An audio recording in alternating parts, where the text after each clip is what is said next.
बच्चे दे नारे ही रोता, पानी रोटी कितों देवा, कुट कुट एदा सिर ना फेवा, मिर्गी पैना चुप नहीं करता, खबरें भूखा क्यों नहीं मरता।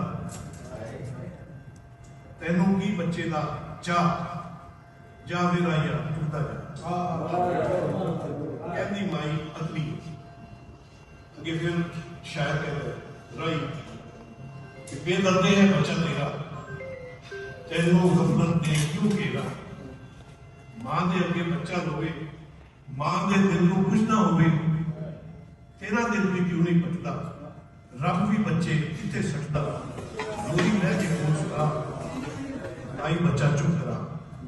राही कहता पूरी पा के अगे खतूर कहती जवाब देती है कि तू है किथों दर्दा वाला, तू है किथों दर्दा वाला, आवे तैनू गुरबत शाला।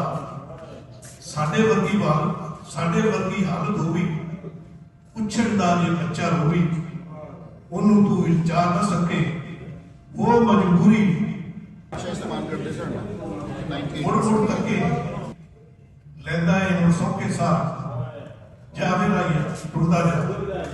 माई कहती रोंदी आखिरी बंदे कि राही नू समझावे कीड़ा, राही नू समझावे कीड़ा, जिथे गुरबत लावे डेरा, उत्थे बच्चे रोंदे रहते, मापिया नू दुख सहने पैंदे।